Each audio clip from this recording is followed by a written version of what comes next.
HighBridge, a division of Recorded Books, presents The Corpse in Oozak's Pond by Charlotte Macleod, read by John Mclain.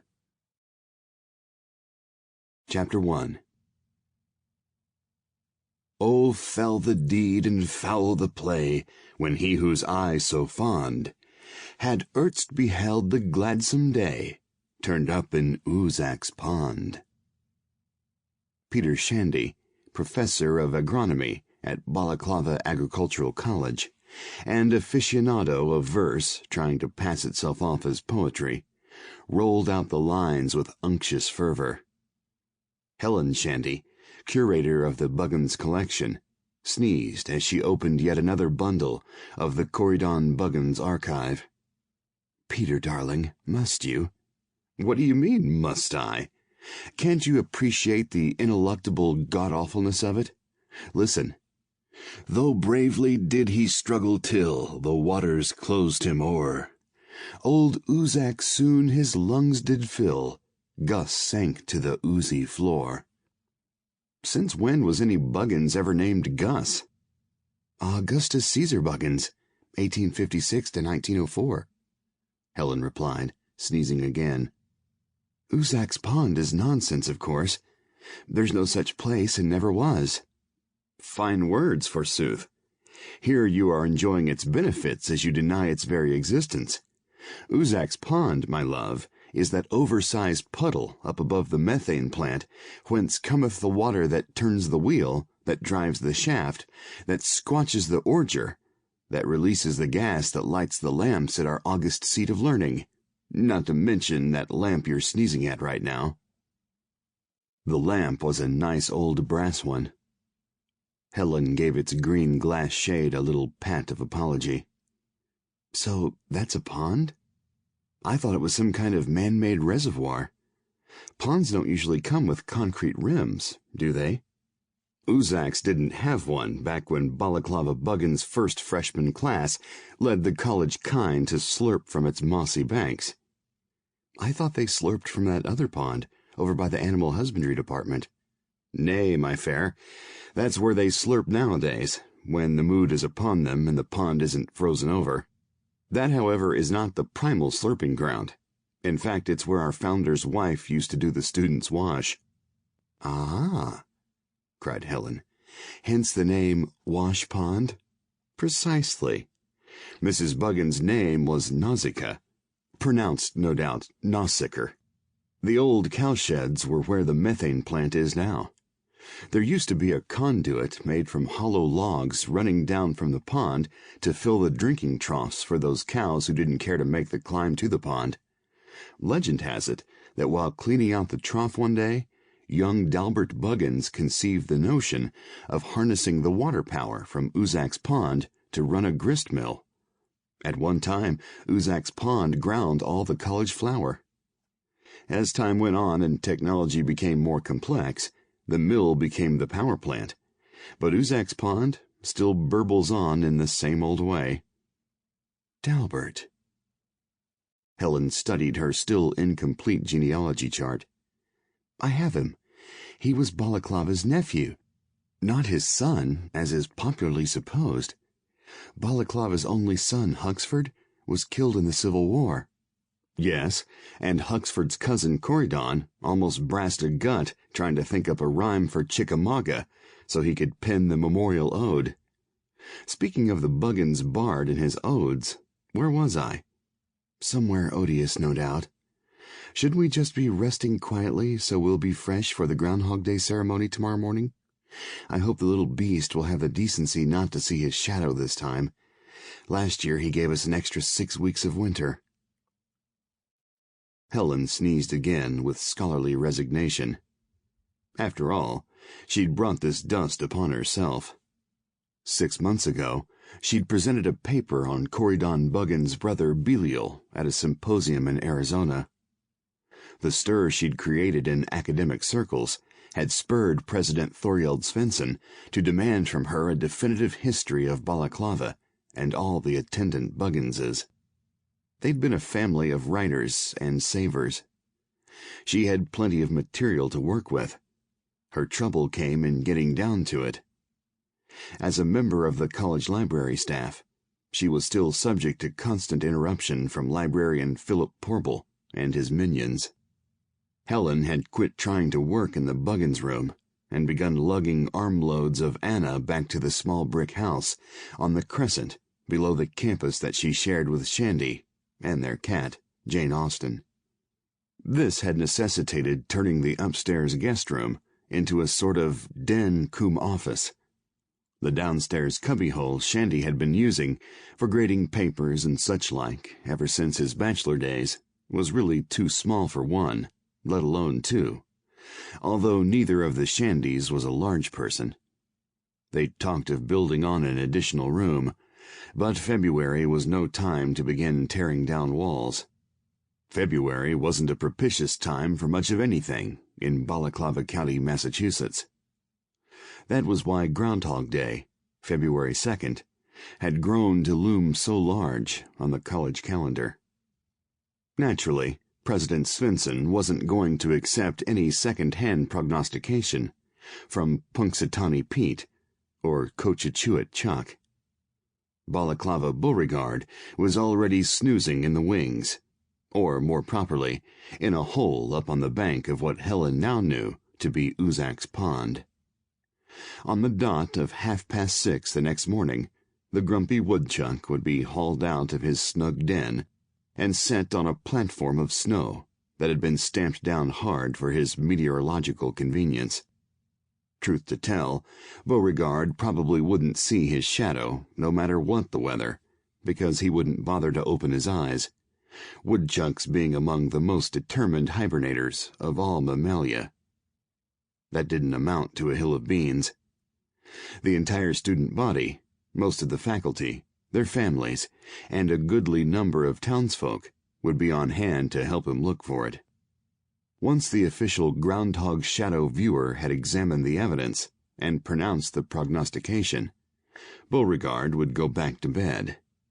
A bonfire would be lighted, hot cocoa and crullers would be dispensed to the cheering multitudes from a big sled drawn by 4 magnificent Balaclava blacks.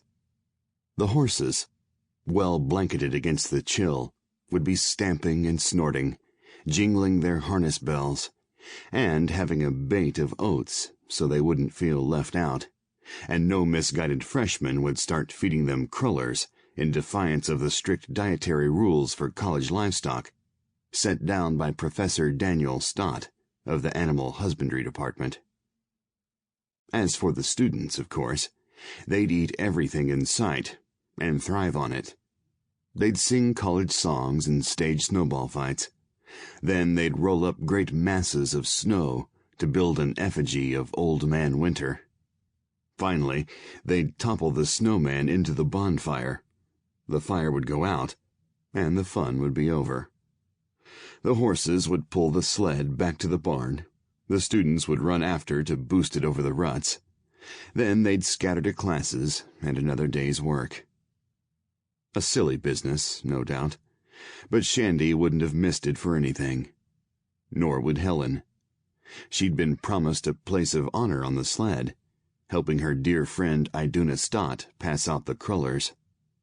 She smiled over at her husband, who was still gloating over Corydon's ineffably ghastly versification. "Read me some more, darling. You might as well toughen me up. There's reams of the stuff, and I suppose I'll have to plow through it all sooner or later." Shandy was happy to oblige. "Long did they seek our Gussie dear, o'er fields and stones and stocks, who knew he lay 'neath Oozak's ooze, with his pockets full of rocks. Long time he lay, until at last Augustus 'gan to bloat, yet still his course was holden fast by the rocks within his coat. Now comes release, the cloth gives way, that caused him to sink. Chewed by an otter, some folk say, though perchance it was a mink. Perchance we need a drink." Helen pushed aside her papers. "Scotch or sherry, dear?" "Scotch, since you're kind enough to suggest it, unless you'd like me to do the honors." No, sit still.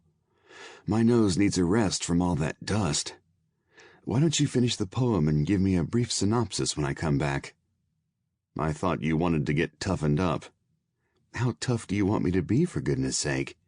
Corydon does tend to go on, you know. He did, and Shandy relished every staggering metric foot, especially when he got to the stanzas in which Corydon proved beyond question that Augustus had not hurled himself into Oozak's pond in a fit of depression brought on by reading the collected works of Felicia D. Hemans, as had been conjectured. He had, in fact, been stabbed in the back with a butcher knife, and weighted down with 2 stone balls off the ornamental gateposts in front of a house until recently occupied by a mysterious stranger calling himself Henry J. Doe. Mr. Doe and Mr. Buggins had had a falling out over the sale of a horse. It was considered significant that Mr. Doe and the horse had both vanished during that same direful night when Augustus failed for the first time in many years of happy wedlock to return to the waiting arms of his justly fearful wife. Corydon wound up with a pious postlude. May retribution follow soon upon Doe's wicked heels, for prayful man should gain no boon from ere a horse he steals. And may repentance, clad in white, touch heartless Henry Doe, and may he rue both day and night that Gus he laid so low. Corydon really struggled over that line, said Helen, returning with the drinks to hear Shandy still reading aloud. In my opinion, he lost. Is that all, I hope? We're galloping down the home stretch, Shandy reassured her. Just listen to this. For Gus is mourned by friend and brother, and also by his aged mother. Though waterlogged in death may he enjoy a dry eternity, while still we dwell with memory fond upon the corpse in Oozak's pond. Catchy, said Helen, winding up with a couple of couplets. I must make a note. Do you suppose Augustus's ghost ever went sloshing around the pond afterward? Oh, no question about it. I'll bet you dollars to donuts Corydon wrote another poem about the squelching spectre. Helen sighed. I'm afraid you may be right. Well, let's hope Augustus doesn't take a notion to show up tomorrow. You know what a stickler Sieglinde Svensson is for the proprieties. Our dear president's wife wouldn't consider a shade who'd got his mortal coils shuffled off in a fight over a horse trade an edifying influence on the future farmers of Balaclava County. Chapter 2. The Shandys were used to early rising. Nevertheless, it took a certain amount of fortitude to haul themselves out of bed at 5:30 the next morning. The room was still almost dark when Shandy pulled the curtains aside. Flurrying a little, he reported. That's good. Too overcast for Beauregard to see his shadow, and not stormy enough to spoil the fun. Provided the snow doesn't make the crullers soggy. Helen was fishing her thermal underwear out of a dresser drawer. I get to ride on the sled, you know. The bottom's going to be filled with straw for insulation, thank goodness. Iduna, Mrs. Mazuka, and I are being picked up at the college dining room, along with the urns and baskets, so I'm afraid you'll have to find yourself another woman. I don't know which rite of spring you think we're expected to perform on this expedition, madam, but I assure you I shan't need any serendipitous female to perform it with, Shandy replied austerely. I shall eat my cruller in solitary decorum, though not on an empty stomach. Mightn't it be prudent to leave here with something hot under our belts? Such as what? Would a cup of tea and a piece of toast sustain you?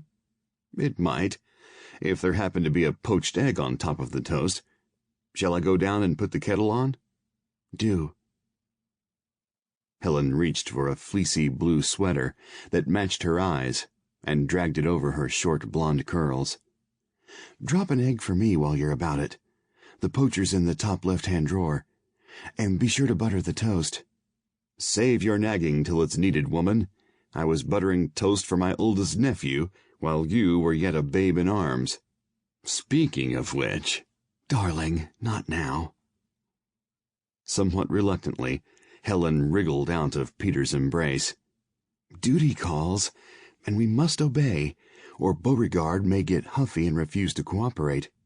Who gets to pull him out this year, by the way?" "John Inderbull, still head man in charge of groundhog rousting." Professor Emeritus Inderbull, expert on local fauna, and author of that much-lauded bestseller, How to Live with the Burrowing Mammals, was certainly the man for the job. As the Shandys left their house, they could see John and his wife Mary, both of them bundled up against the cold, already climbing the path that led to the campus and ultimately to the top of the hill, where Oozak's pond lay open to the flake-filled sky. Shandy dropped Helen off at the faculty dining room, then hurried to catch up with the Inderbulls in case the elderly pair might need an unobtrusive helping hand up the hill. No, they wouldn't. A group of students were swooping down, dragging a couple of hand sleds bravely decked out with sheepskins, pillows, and Balaclava banners. Mary Inderbull was gallantly assisted onto one, and John, after a bit of coaxing, onto the other. As many young people as could get a handhold tagged on to the two ropes, while the rest swarmed around the sleds yelling, "Mush! Mush!" "We're supposed to be hollering, 'Make way for the Groundhog King and Queen,'" one musher explained to Professor Shandy. "But that sounds kind of sappy, so we decided to stick with mush mush." "I'm sure Professor and Mrs. Inderbull would rather have it this way," Shandy assured him. What mattered wasn't the racket they were making, but the thought behind it. He might have known the students would think of a way to spare them the cold climb. Balaclava lads and lasses were a remarkably decent lot, on the whole, and anybody who wasn't damned soon got a little decency pounded into him by his classmates. Shandy and the Mush Brigade were halfway up the hill when the great sled passed them. Odin, Thor, Honer, and Heimdallr in the shafts, and the president himself holding the reins. Mrs. Svensson was right up there with him, naturally. Sieglinde knew better than to trust Thorjald Svensson out of her sight at a time like this. Helen looked like a snowflake fairy between the statuesque Mrs. Svensson and the billowing Iduna Stott. Even Mrs. Mazuka, head of the cookery department and no puny figure herself, was dwarfed by these two Valkyries. Iduna was blowing kisses to the cheering multitudes. Helen and Mrs. Mazuka were smiling and waving. Sieglinde Svensson, serene and beautiful even in a blue nylon ski jacket and pants, kept raising her hand with the palm outward gesture favored by royalty everywhere. That she happened to be wearing a fuzzy red mitten instead of a sleek white glove in no way diminished the dignity of the gesture. Faculty folk were out in force. Shandy spied his next-door neighbors, the Jackmans, with their 4 children, all 6 of them togged out in identical cross-country ski suits. Dickie was washing Wendy's face with snow. Wendy was howling. Now Wendy was kicking Dickie in the shins, and Dickie was howling. Shandy steered away from the Jackmans. A good many townspeople were swelling the throng. Fred Ottermole, Balaclava Junction's police chief, and almost its entire force, was there with his pretty wife, Edna May, and their 4 sons. The Ottermole kids were less dashingly garbed than the Jackman quartet, but a lot better behaved. Shandy also recognized Mrs. Betsy Lomax, who cleaned for him and Helen twice a week. She was with Mrs. Purvis Mink, wife of a college security guard. Mrs. Mink had at last got her gallstones out, and appeared to be in fine fettle. So did Cronkite Swope, demon reporter for the Balaclava County Weekly Feinen Pennon. He was already poising his new camera to record the moment of truth for his vast reading public. The urns were broached, the cocoa flowed.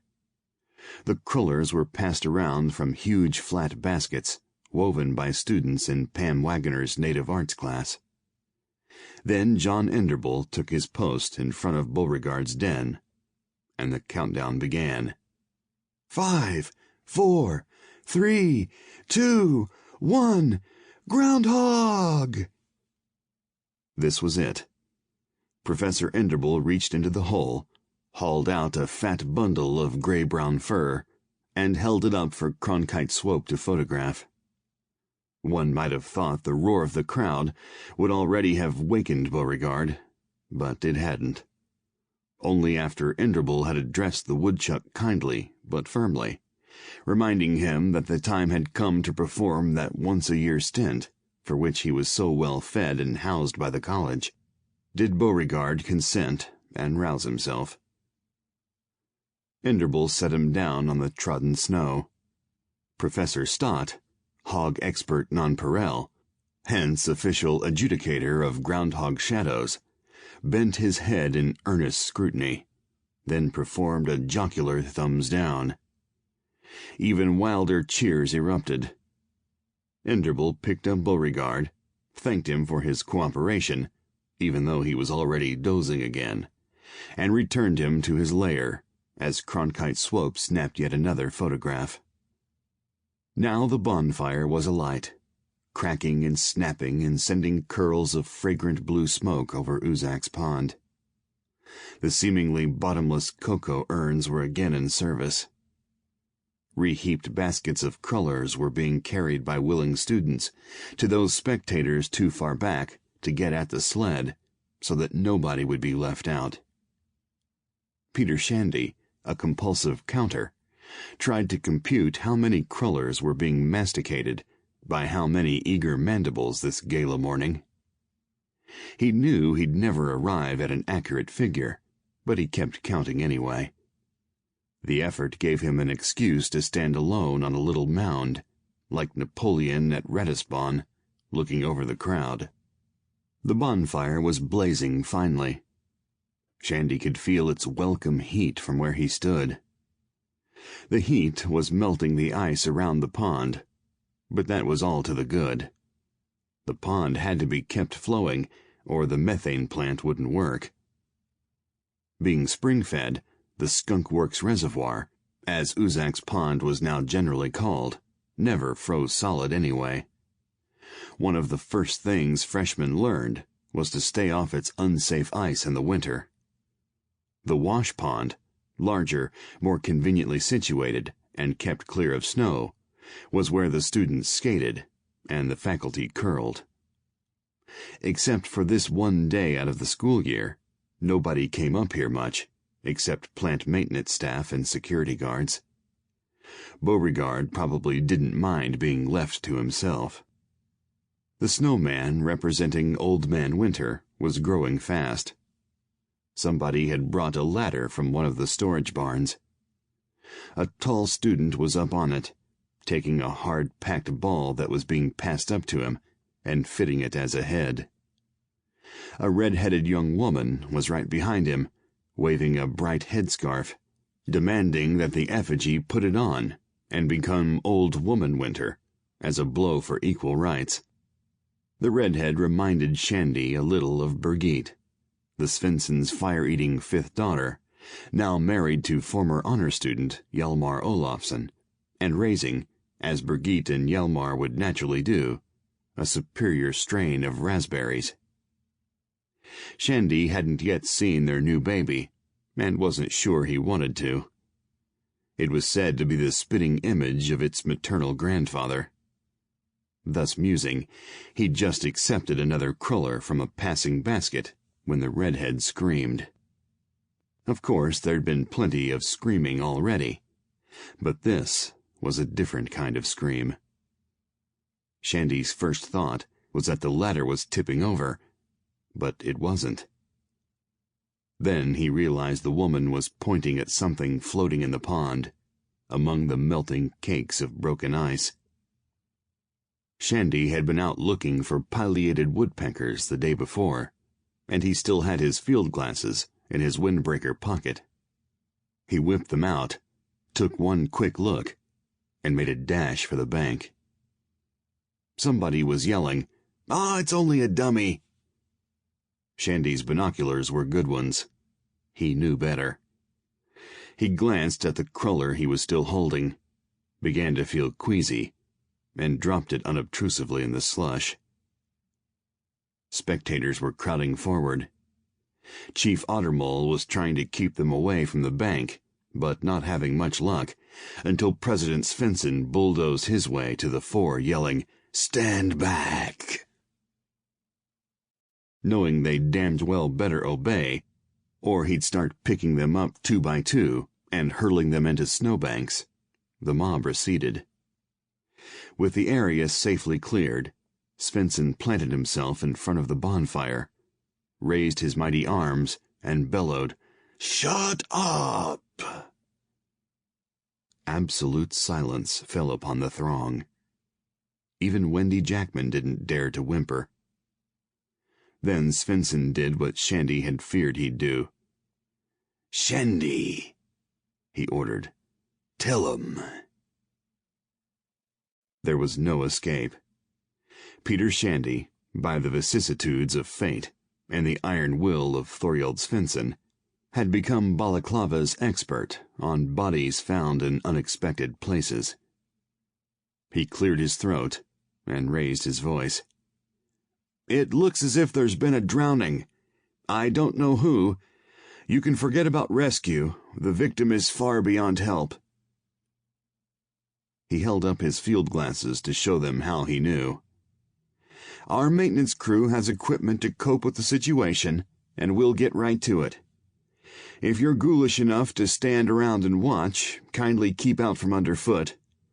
If you know of any local person who's been missing from home, tell Chief Ottermole now. Otherwise, you can help us most by dispersing quietly. I don't have to remind faculty and students that classes will begin at the usual time. Those due at the animal barns," he added after a signal from Professor Stott, "had better make tracks.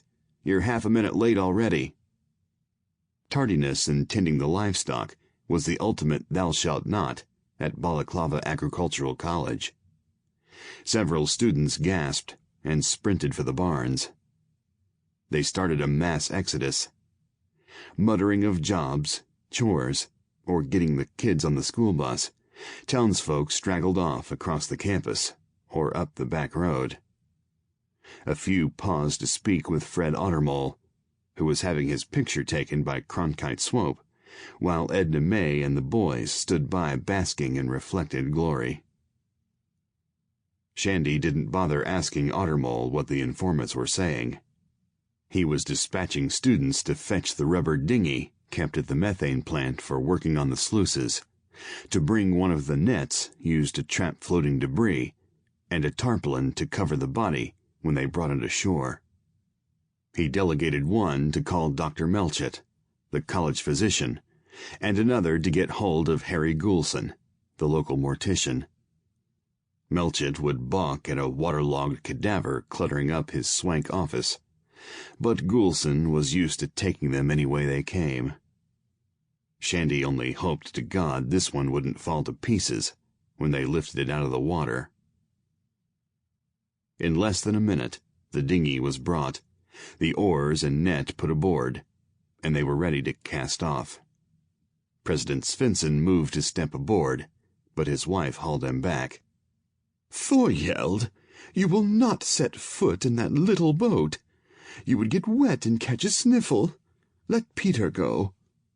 "Why should Shandy catch a sniffle instead of me?"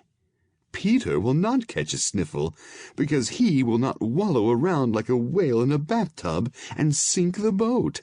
Come now, you must drive back the sled. Mrs. Mazuka needs the urns to make coffee for breakfast." Rather than trust any hand but his own to drive the Balaclava blacks in a 4-horse hitch, Svensson had to obey with what grace he could muster. That would not have been much at the best of times. Sample complete. Ready to continue?